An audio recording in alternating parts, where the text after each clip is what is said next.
சரி வணக்கம். பலாக்கொட்டை குழம்பு எப்படி வைக்கிறதுன்னு பார்க்கலாம். அதில் எண்ணெய் ஊற்றி கடுகு போட்டுக்கோங்க. கடுகு நல்லா பொடிஞ்சு வரட்டும்.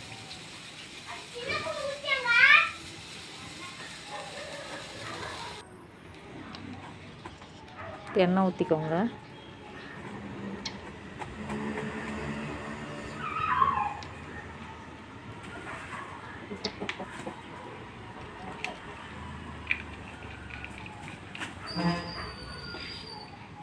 கடுகு போட்டுக்கோங்க.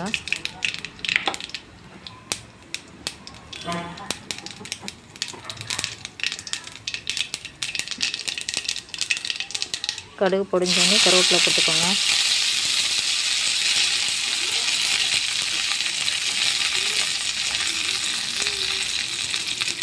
ஒரு பிரிஞ்சி இலை, ஒரு பட்டை, ஒரு கிராம்பு, ஒரு ஏலக்காய் போட்டுக்கோங்க. ஒரு பட்டை,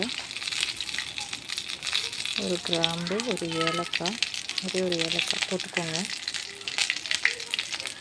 பெரிய வெங்காயம் ஒரு 2 கட் பண்ணி வச்சுக்கோங்க. இதெல்லாம் போட்டு நல்லா வதக்கிட்டு பெரிய வெங்காயம் கட் பண்ணி வச்சுருக்கிற பெரிய வெங்காயத்தை எடுத்து போடுங்க.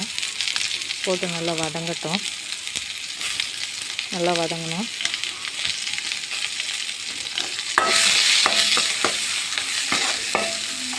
வதங்கினோடனே தக்காளி 2 தக்காளி, சின்ன தக்காளி 2 கட் பண்ணி வச்சுருக்கோங்க. அதை போட்டு வதக்கணும் நல்லா.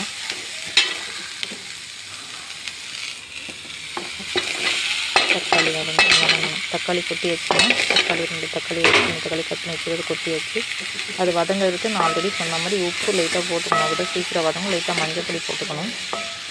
ஆன்டிபயாட்டிக் நல்லா வதங்கட்டும். லைட்டாக உப்பு,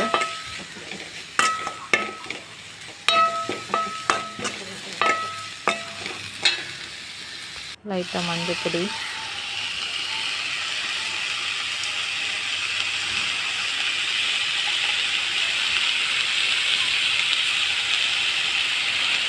மஞ்சள் பொடி லைட்டாக போட்டுக்கணும்.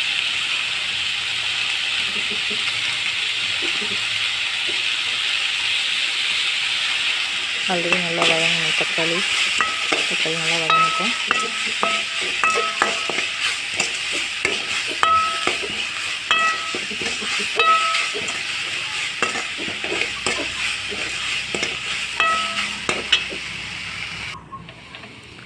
ஒரு ஸ்பூன் மிளகாத்தூள், 2 ஸ்பூன் மல்லித்தூள், 2 இல்லைன்னா 1.5, இதை விட கொஞ்சம் கூடுதலாக தான் இருக்கணும். மிளகாத்தூளோட டபுள் மடங்கு இருக்கணும். அதனால் 2 ஸ்பூன் மல்லித்தூள்,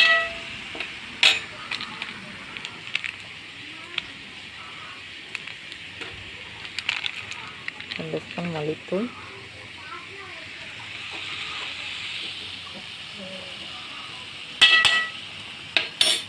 சாம்பார் தூள் ஒரு 1/2 டீஸ்பூன் போட்டுக்கோங்க. பாப்பா இறங்கு.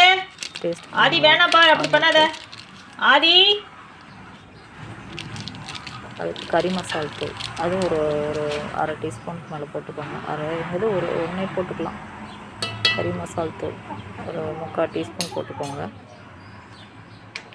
நல்லா அந்த மசாலா ஐட்டம்லாம் நல்லா கொஞ்ச நேரம் விட்டு கொதிக்க விடுங்க. நல்லா கொதிக்கட்டும்.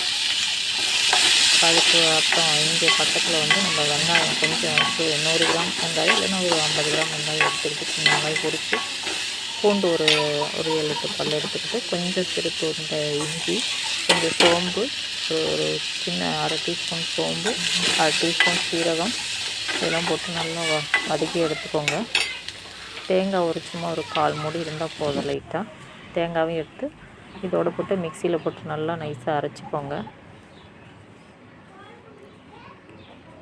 மிக்சியில் போட்டு அரைச்சிட்டு அந்த மசாலா ஐட்டம் கொதிக்கிறதுக்கு முன்னாடி இந்த பலாக்கொட்டை இருக்குது இல்லைங்களா, அந்த பலாக்கொட்டையை போட்டு கொஞ்சம் அதில் அந்த மசாலாத்தில் கொஞ்சம் அப்படியே முங்கி கொதிக்கட்டும். கொதித்தோடனே இந்த அரைச்சி வச்சுருக்கிற தேங்காய் வெங்காயம் சாந்தை அந்த பலாக்கொட்டை போட்டுருங்க. போட்டுட்டு அது நல்லா கொஞ்சம் ஒரு 10 நிமிஷம் அந்த காரத்துலேயே ஊறி கொதிக்கட்டும். கொதித்த பின்னாடி இந்த தேங்காய் வெங்காயம் வதக்கி அரைச்சி வச்சுருக்கோம் இல்லைங்களா, அதை எடுத்து அதில் ஊற்றிடுங்க.